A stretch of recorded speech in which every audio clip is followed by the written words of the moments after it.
وزیر اعظم آزاد کشمیر تنویر الیاس توہین عدالت پر 2 سال کے لیے نااہل۔ آزاد کشمیر ہائی کورٹ کے فل کورٹ نے وزیر اعظم سردار تنویر الیاس کو نااہل قرار دیا۔ تنویر الیاس نے بیان پر غیر مشروط معافی مانگی جو مسترد کر دی گئی۔ تنویر الیاس کو عدالت برخاست ہونے تک سزا سنائی گئی۔ تنویر الیاس عوامی عہدے کے لیے بھی نااہل۔ اسمبلی رکنیت ختم، نوٹیفیکیشن جاری۔ عدالتی فیصلے میں کہا گیا تنویر الیاس نے عوامی مقامات پر مسلسل عدلیہ کا وقار مجروح کیا۔ تنویر الیاس آزاد کشمیر سپریم کورٹ میں بھی پیش۔ سپریم کورٹ نے نااہلی برقرار رکھی، 2 ہفتے میں تحریری جواب طلب کر لیا۔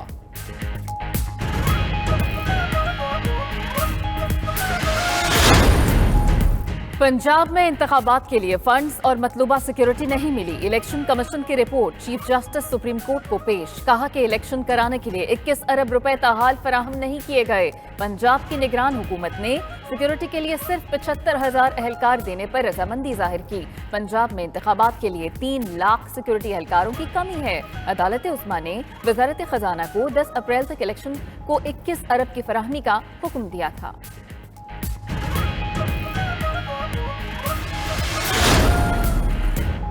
جسٹس قاضی فائز عیسیٰ اور چیف جسٹس عمر عطا بندیال کی اہم ملاقات سپریم کورٹ میں چیف جسٹس کے چیمبر میں ہوئی۔ خوشگوار ماحول میں ہونے والی ملاقات 40 منٹ تک جاری رہی۔ ذرائع کے مطابق جسٹس فائز عیسیٰ کا وضاحتی بیان چیف جسٹس کی مشاورت سے جاری ہوا۔ چیف جسٹس اور جسٹس فائز کے درمیان ہفتہ وار تعطیل کے دوران بھی طویل ملاقات ہوئی تھی۔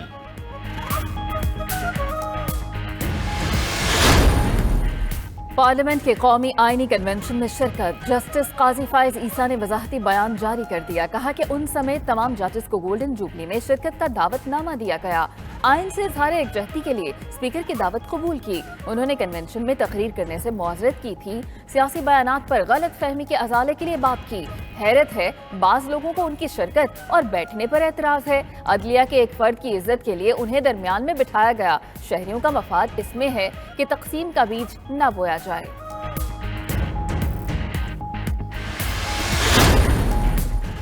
خیبر پختونخوا میں الیکشن کے لیے سپریم کورٹ کی بجائے ہائی کورٹ سے رجوع کر لیا گیا۔ پی ٹی آئی نے خیبر پختونخوا میں الیکشن کے لیے پشاور ہائی کورٹ میں پٹیشن دائر کر دی۔ اسپیکر مشتاق غنی نے موقف اپنایا۔ گورنر کی جانب سے دی گئی 8 اکتوبر کی تاریخ غیر قانونی اور غیر آئینی ہے۔ اسمبلی تحلیل ہونے کے 90 دن کے اندر انتخابات لازم ہیں۔ 90 دن میں انتخابات نہیں ہو سکتے تو کم سے کم وقت میں کرائے جائیں۔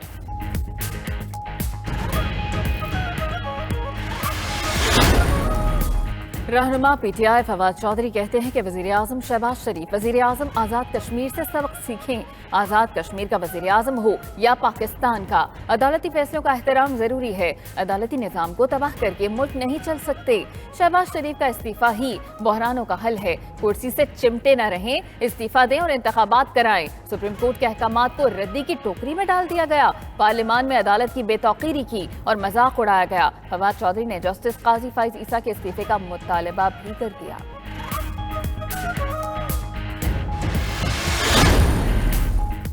عطا تارڑ کہتے ہیں پارلیمان سپریم ادارہ ہے، عدلیہ اس کے اختیارات اور قانون سازی میں مداخلت نہیں کر سکتی۔ پارلیمان نے supreme court practice and procedure bill منظور کیا۔ صدر اس کو صرف 10 دن تک روک سکتے ہیں۔ اس قانون کی حکومت، اپوزیشن اور وکلاء سب نے حمایت کی۔ خرم دستگیر بولے ملک میں معاشی اور آئینی بحران ہے، 2 صوبوں میں الیکشن انتشار کو جنم دے گا۔ ملک بھر میں ایک ساتھ الیکشن کی قراردادیں منظور ہو چکی۔ جسٹس اطہر من اللہ نے جو سوالات اٹھائے اس کا حل فل کورٹ ہے۔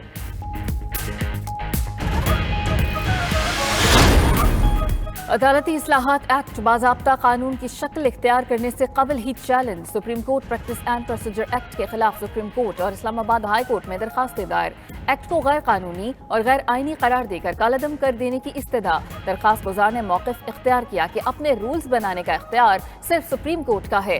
ہائی کورٹ میں دائر درخواست میں موقف اپنایا گیا کہ اپیل کا حق چیف جسٹس کے اختیارات میں کمی لائے بغیر دیا جا سکتا تھا۔ صدر کے دستخط نہ کرنے پر مشترکہ اجلاس میں بل دوبارہ منظور کیا گیا۔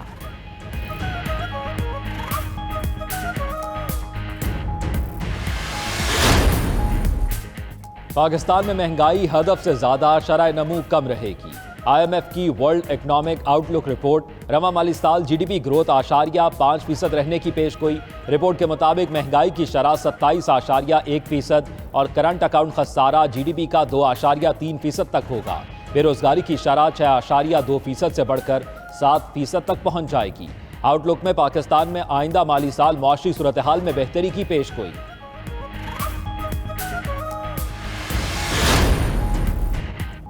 پاکستان کے دیوالیہ ہونے کی تمام پیش گوئیاں غلط ثابت ہوئیں۔ وزیر اعظم شہباز شریف کا عہدے کا حلف اٹھانے کا 1 سال مکمل ہونے پر ٹویٹ، لکھا 1 سال بڑے چیلنجز اور مشکلات کا وقت رہا، عمران خان کی بچھائی گئی اقتصادی بارودی سرنگوں کے باوجود معیشت رواں دواں ہے، معیشت کی بحالی کے لیے کوششیں جاری ہیں، ملک ترقی کی راہ پر چل پڑا، مشترکہ قومی مقصد کے لیے سب جماعتوں کا اکٹھا ہونا سیاسی ارتقاء میں پیش رفت کی نمائندگی کرتا ہے۔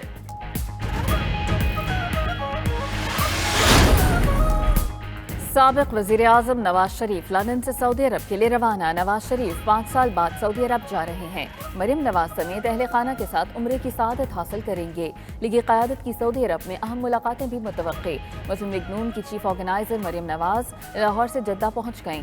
شوہر کیپٹن ریٹائرڈ صفدر، بیٹا جنید صفدر، بیٹیاں مہر النساء اور مہنور کے علاوہ فیملی کے دیگر ارکان بھی ساتھ گئے۔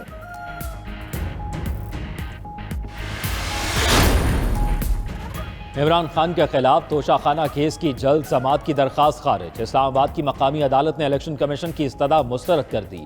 عمران خان کے خلاف اسلام آباد میں درج مقدمات کے سلسلے میں وفاقی پولیس لاہور پہنچ گئی۔ اسلام آباد پولیس کی 4 رکنی ٹیم ایک مقدمے کے سمن لے کر لاہور آئی۔ اسلام آباد پولیس نے عمران خان کو 2 مقدمات میں آج اور 7 مقدمات میں 12 اپریل کو طلب کیا ہے۔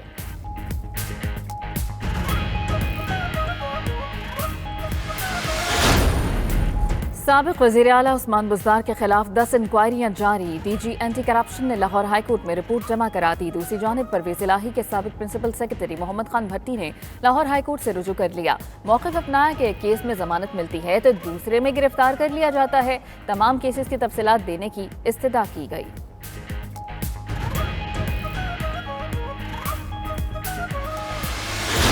رمضان المبارک کا آخری عشرہ، لاکھوں لوگ اعتکاف میں بیٹھ گئے۔ ملک بھر میں مساجد میں معتکفین کے لیے خصوصی انتظامات کیے گئے۔ لاہور کی مسجد داتا دربار میں 1700 اور بادشاہی مسجد میں 500 سے زائد شہری معتکف۔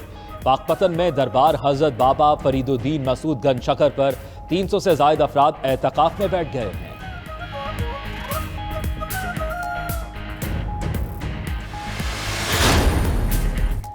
حج کے خواہش مند تمام درخواست گزاروں کے لیے خوشخبری۔ ریگولر حج اسکیم کے تحت موصول تمام 72,869 درخواستیں بغیر قرعہ اندازی منظور۔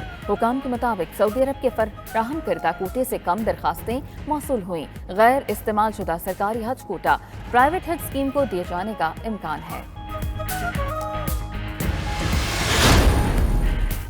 روپے کی مزید بے قدری، ڈالر کی قیمت مزید بڑھ گئی۔ انٹر بینک میں ڈالر 1 روپیہ 34 پیسے مہنگا، قیمت 288 روپے 43 پیسے پر بند۔ اوپن مارکیٹ میں ڈالر 2 روپے مہنگا 295 روپے کا ہو گیا۔ سونے کی قیمت 600 روپے بڑھ کر 2,18,300 روپے فی تولہ ہو گئی۔ اسٹاک مارکیٹ میں 31 پوائنٹس کی کمی، انڈیکس 39,804 پر بند ہوا۔